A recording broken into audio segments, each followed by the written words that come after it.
Halo Pak Hermanto, kasih salam dong. Kongres Halo, Pak Hermanto. halo Ellen, semangat pagi dan semua Selamat pemirsa pagi. dari Ellen ini, teman-teman Ellen semua. Wah, itu bukunya udah terima ya?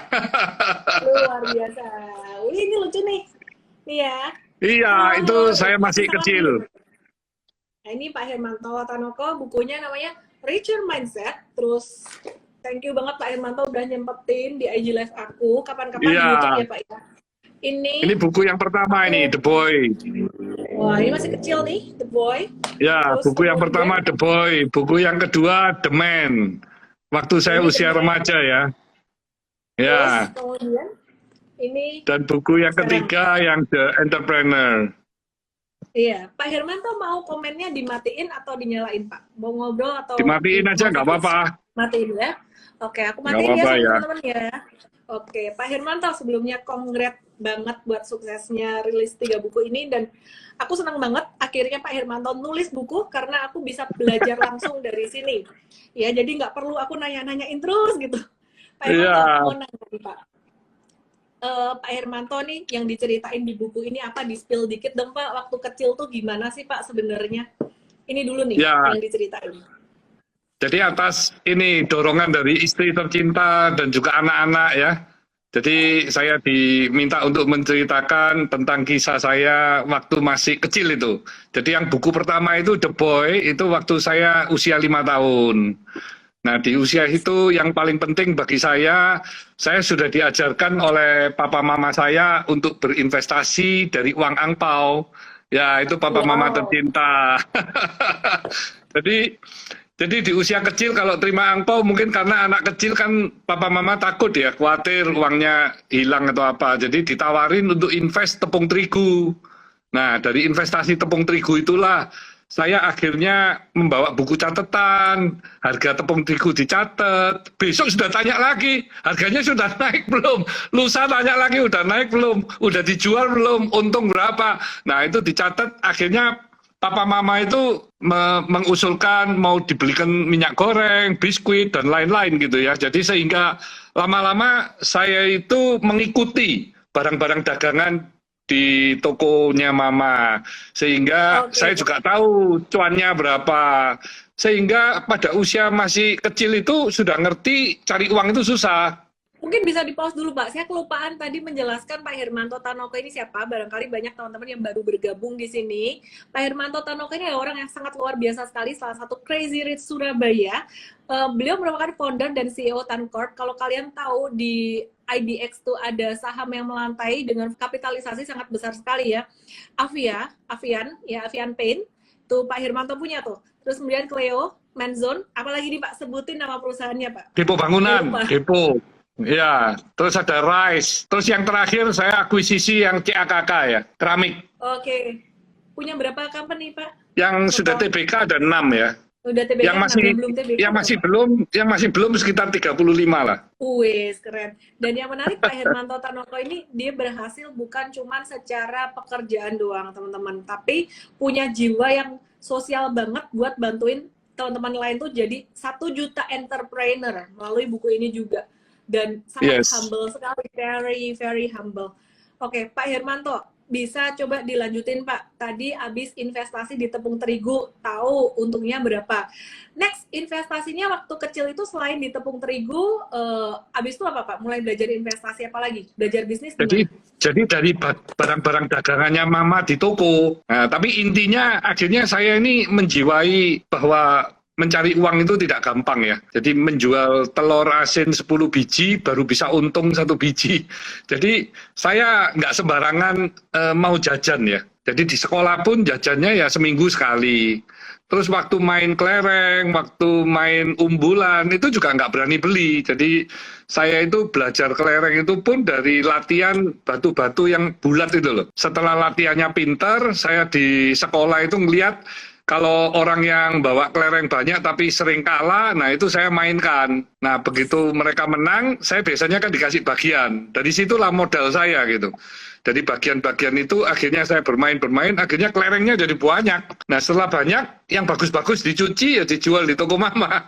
Jadi bukan malah menghamburkan uang untuk beli kelereng, tapi malah menghasilkan gitu ya. Jadi ya memang di usia kecil saya sudah ada jiwa bisnisnya gitu. Nah yang buku The Man-nya itu mulai usia saya remaja kan. Nah di usia remaja itu pun saya semakin diasah oleh papa saya, diajak ke toko cat. Jadi diberitahu kalau kita berdagang itu harus benar-benar customer fokus, bagaimana bisa memberi benefit-benefit kepada kita punya customer. Jadi bisnis kita itu bisa bertumbuh, langgeng, bisa sehat, karena didukung oleh pelanggan-pelanggan yang loyal, yang setia gitu. Jadi nilai-nilai apa yang mesti diberikan. Jadi selalu diajarkan nilai-nilai yang baik lah sama papa saya ya. Terus menjadi pengusaha itu juga harus menjaga reputasi, menjaga integritas, bagaimana kita bisa menjadi orang yang bisa dipercaya. Sehingga kalau ada peluang-peluang, ada barang-barang yang kosong, selalu kita yang dikasih gitu, tokonya yang selalu dikasih. Dan tokonya papa waktu itu memang toko cat yang paling ramai di kota Malang ya. Dan ya sangat inovatif juga karena diajarkan untuk mencampur cat. Jadi melayani orderan mulai dari 1 on, setengah kilo sampai 1 kilo gitu. Disitulah saya ditempa juga menjadi melayani para pelanggan segala. Nah di usia saya waktu The Entrepreneur, nah saya sudah mulai mempunyai banyak perusahaan yang akhirnya pada tahun 2016 saya mendirikan Tankop Holding Company yang membawai 8 subholding. Dan saat ini ada 41 bisnis usaha. Nah, di situ satu-satu yang sudah sehat, ya saya IPO-kan gitu. Jadi supaya kita juga bisa berbagi ya kepada seluruh karyawan, kepada agen-agen, distributor, kepada seluruh pelanggan kita. Jadi semuanya mempunyai rasa memiliki gitu. Dan perusahaan pun bisa dijalankan secara transparansi, secara profesional, sehingga kedepannya saya yakin kalau semakin dikenal ya pasti perusahaan itu akan semakin sehat dan kuat dan besar ya. Cakep banget Pak, saya penasaran nih. Di sini ada the darker side of business. Habis itu belakangnya di sini, ini ada Eureka. Boleh Pak diceritain darker side-nya dulu Pak. Nanti Eurekanya boleh diceritain juga. Ini ada the light of love juga nih. Darker side-nya tuh diceritain dulu. Sisi gelapnya gitu. Darker side of business di sini ada nih.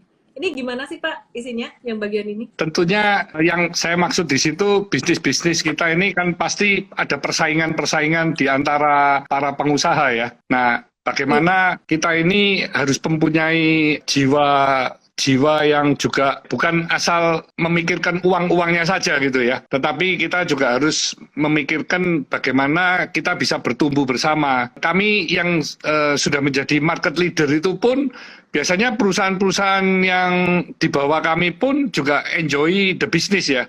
Jadi kami tidak mematikan yang kecil-kecil atau yang di bawah gitu. Terus kalau yang Eurekanya tuh gimana Pak? Eureka momen yang udah kebalikannya ya Pak ya? Kalau bisnis sudah mulai bertumbuh, akhirnya bisa menjadi perusahaan yang besar, yang bisa mature, ya tentunya perusahaan yang sudah mature itu bisa bertumbuh terus secara tahun ke tahun ya. Bagi saya konsistensi growth itu sangat penting ya. Karena bagaimana perusahaan itu bisa bertumbuh di atas rata-rata dari pertumbuhan ekonomi nasional, bahkan di antara para pesaing-pesaing kita gitu ya. Ini ada quote-nya.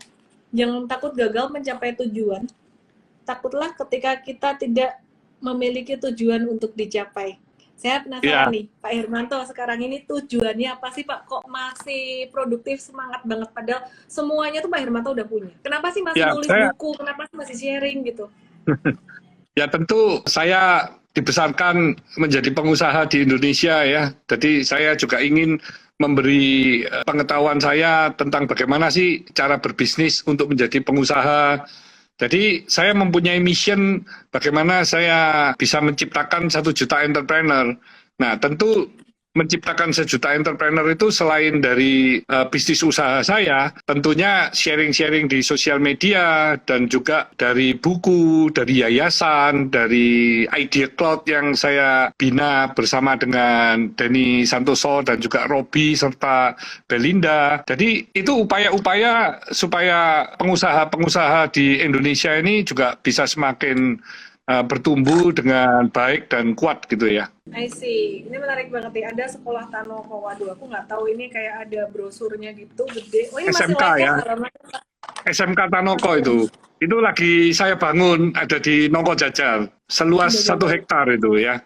Jadi itu sekolah itu nanti khusus untuk anak-anak yatim piatu itu nanti, Ellen. Dan kami juga didik 50% secara akademis, 50%-nya secara non-akademis, yaitu saya akan mendatangkan teman-teman pengusaha untuk bisa sharing, memberikan pengalaman-pengalaman berbisnisnya, bagaimana berbisnis mulai dari nol sampai dia mencapai kesuksesan ya.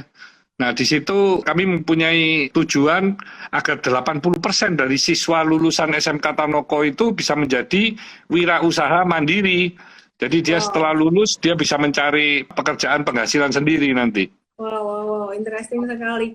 Pak, boleh nggak diceritain? Kalau yang buku ketiga ini, Pak, The Entrepreneur, ini intinya Bapak yang buku ketiga ini? Ya, itu saya kan sekarang ini sudah mempunyai holding company, subholding, ya tentunya saya ingin perusahaan-perusahaan di bawah Tankop ini bisa menjadi perusahaan yang sehat dan kuat ya, karena saya akan melihat masih banyak sekali potensi usaha di Indonesia dan hampir kebanyakan itu kan kita masih dikuasai oleh brand-brand dari luar negeri ya, brand-brand asing, perusahaan-perusahaan dari luar.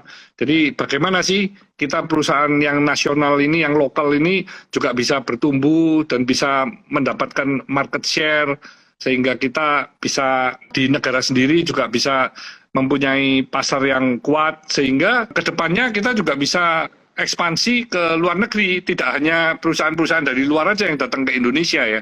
Jadi memang produk-produk di Indonesia, hasil dari perusahaan Indonesia yang bagus-bagus, ya patut kita tunjang gitu, patut kita support gitu. Saat ini kan banyak banget ya Pak ya, teman-teman investor tuh yang lagi galau nih.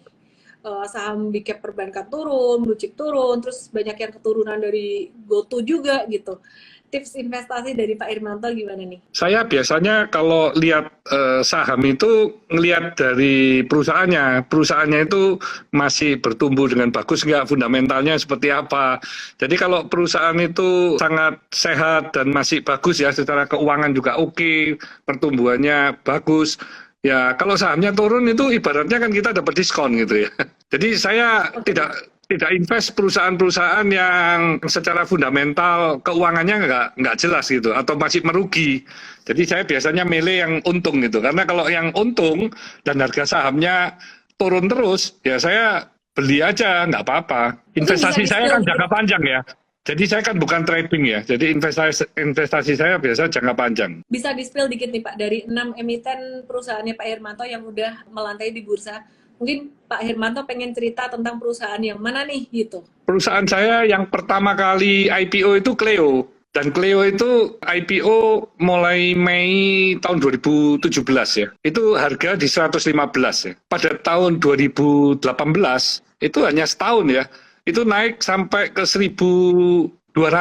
Sehingga waktu itu stock split 1 jadi 5. Harganya jadi 240. Nah, dari 2018 sampai sekarang, Cleo masih naik terus. Sekarang kan kurang lebih 570-an ya. Nah, 570 itu kalau dikali 5, sekarang ini kan berarti sekitar 2.800 ya. Dari 115 naik ke 2.800 dalam waktu yang relatif singkat ya. Cuma 5 tahunan ya. 5 tahunan naiknya kan hampir 25 kali, 20 kali lebih. Nah, ini kan kalau perusahaan memang yang bertumbuhnya bagus ya. Kita nggak bisa ngelihatnya itu harga saham itu lihat atau harian dilihati terus gitu kan nggak bisa. Ya seharusnya harus dilihatnya itu jangkanya panjang. Apalagi kalau pertumbuhannya masih double digit ya, masih tinggi ya. Terus kita juga banyak penasaran nih, teman-teman banyak yang penasaran. Avian gimana nih Pak? Ini Avian ini kan market cap-nya gede gitu ya. Baru aja IPO juga. Ya. Jadi Avian ini memang hampir 90% lebih ya, 92-93 itu investor dari luar semua. Karena mereka itu kan membandingkan Avian itu sebagai pabrik cat itu dibandingkan dengan pabrik-pabrik cat di India, pabrik cat di Thailand, pabrik cat di Jepang, pabrik cat di Amerika. Dan Avian itu termasuk yang paling menarik karena secara historical pertumbuhannya, growth-nya, labanya itu kan double digit ya. Dan labanya termasuk secara persentase itu yang tertinggi di dunia. Jadi sangat sehat gitu ya. Apalagi Avian itu adalah satu-satunya perusahaan cat yang dari hulu ke hilir. Jadi kami buat resin bahan bakunya sendiri, buat kemasan sendiri, printing sendiri, buat editif sendiri. Terus dari sisi pemasarannya punya distribusi anak perusahaan sendiri, didistribusikan ke 55.000 toko di Indonesia. Jadi Avian ini paling siap. Kalau ada perusahaan cat dari luar negeri yang ekspansi ke Indonesia pun kami tidak worry gitu. Karena kami dari hulu ke hilir dan semua distribusi sudah kami kuasai. Semua segmen cat mulai dari low sampai yang premium kami punya semua. Dan kami masih terus bertumbuh berkembang dengan pesat ya.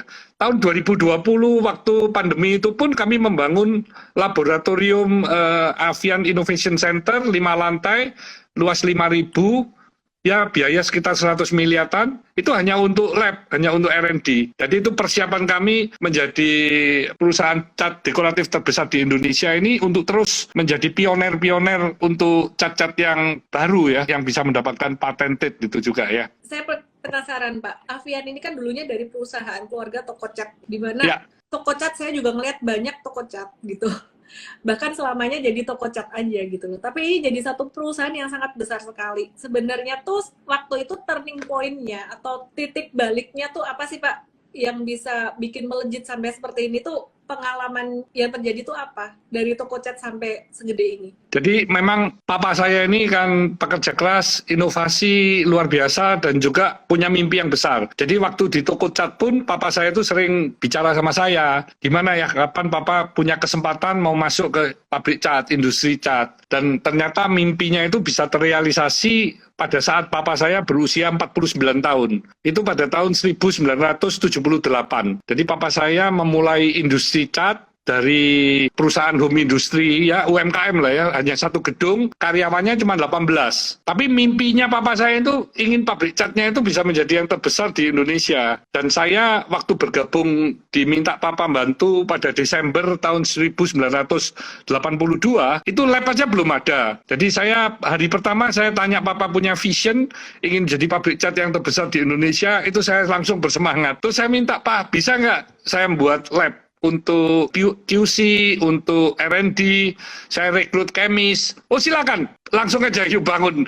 Nah jadi saya bangun lab juga untuk mempersiapkan pertumbuhan Avian ke depannya ya. Jadi Avian itu bertumbuhnya kita lihatnya itu bukan tahunan, bukan bulanan, tapi harian. Bagaimana hari ini lebih baik dari kemarin dan besoknya lebih bagus lagi, lusa lebih bagus lagi. Kapasiti kita bagaimana terus meningkat. Setiap weekend pun saya keliling-keliling ke toko cat, cat-cat yang memang dicari oleh para masyarakat pada saat itu. Jadi bertumbuhnya termasuk sangat cepat kalau dilihat bulanan maupun dilihat tahunan ya. Sehingga Avian terus bertumbuh, terus membangun tanpa henti sampai 40 tahun kami menjadi yang nomor 1 gitu. Jadi memang perjalanannya panjang ya, 40 tahun butuhnya ya. Jadi pada tahun 2000 itu Avian sudah punya Avian Office Tower, gedung ikonik di kota Surabaya ya. Wow. Itu yang di kantor itu semuanya Avian dan distribusinya ya. Jadi kami go publiknya 42 tahun kemudian, tahun 2021 ya. Itu kami jadi perusahaan IPO. Menarik banget. Perusahaan TBK ya. Ini keren banget sih. Pak Hermanto tuh energinya tuh selalu positif. Anak-anak, keluarga, energinya positif. Istri juga Bu Sandrawati Yusuf tuh positif banget gitu. Dan punya slogan, prinsipnya stay humble, stay positive, stay on fire. Pertanyaan saya Pak, gimana Bapak bisa mempertahankan energi dan semangat yang terus positif gitu meskipun ya kondisi naik turun pastinya dalam hidup kita ini? The last question ini mungkin Pak. Karena di dalam semua perusahaan saya ya, itu rata-rata pertumbuhan itu harus di 30%, rata-rata ya. Jadi di Tankop sendiri itu 30% CAGR-nya. Jadi kalau saya sebagai leader tidak memberi semangat kepada seluruh bisnis usaha yang ada di bawah naungan Tankop, bagaimana mereka bisa mengejar impian yang besar gitu ya. Jadi saya selalu menantang tahun depan mau naiknya berapa persen. Mereka itu biasanya kalau ngomongnya di bawah 30 itu malu itu. Biasanya 60, 100 atau lebih besar dari itu kalau perusahaannya masih kecil ya. Nah, di situ akhirnya kan aura-aura semangat itu semuanya membara ya. Karena kita punya impian besar, kita punya growth tinggi, itu semua pasti bisa kita capai, asal kita juga punya strategi, punya roadmap bagaimana untuk menjalankannya setiap hari, setiap minggu, setiap bulan. Akhirnya pada akhir tahun kita bisa meraihnya. Jadi nggak ada target yang kebesaran itu nggak ada. Tapi effort kita ini yang harus menyesuaikan dengan target yang sudah kita setting. Kalau targetnya dari bulan ke bulan itu tidak mencapai, berarti effort yang kita lakukan ini masih kurang. Kita kurang melakukan banyak hal, sehingga impian kita setiap bulannya itu ketinggalan gitu. Nah itu nggak boleh. Jadi mereka harus melebihi. Jadi di akhir tahun kita pasti bisa melihat hasil pencapaian yang luar biasa. Di masa pandemi pun strategi saya ekspansi. Saya nggak pernah melihat pandemi ini sebuah nightmare gitu, enggak. Kita ngomong ini adalah kesempatan karena begitu banyak pengusaha-pengusaha yang mungkin wait and see. Nah kita ekspansi karena begitu pandemi ini usai ya pasti itu akan kembali semua dan akan terjadi peningkatan yang luar biasa. Amazing. Aku mau nyalain komennya, teman-teman say thank you dong ke Pak Hermanto Tanoko, dan mau nanya nih Pak, bukunya bisa dibeli di mana? Pastinya teman-teman udah penasaran banget dong. Ya, itu kalau di Instagram saya di atasnya itu ada bio linknya, itu bisa klik di sana itu. Ya. Iya, judulnya Richard Dan Mindset. semua dari hasil penjualan buku itu akan masuk ke yayasan saya dan untuk pembangunan SMK Tanoko ya. Jadi 100% untuk sosial. Keren banget. Pak Hermanto Tanoko ini teman-teman tahu nggak asetnya udah berapa puluh triliun. Tapi masih mau meluangkan waktu buat bikin podcast, bikin buku, edukasi teman-teman lewat sosial media. Aku bisa bilang jarang atau langka banget sih orang kayak gini sih, jarang banget sih. Thank you so much Pak Hermanto. Aku nggak sita lagi waktunya Pak Hermanto. Dan ini tadi dadakan sebenarnya ya. Saya bilang, si Belinda, bisa nggak nih bilang Pak Hermanto sebelum bepergian gitu, nanti kelamaan nunggu Januari. Nanti abis Januari kita YouTube ya Pak ya, rekaman YouTube makin bermanfaat lagi. Oke, thank you Ellen. Ya, terima kasih semua. Bye. Salam bahagia, sehat dan sukses untuk kita semua ya. Stay positif. Gimana? Stay humble, stay positive, stay on fire.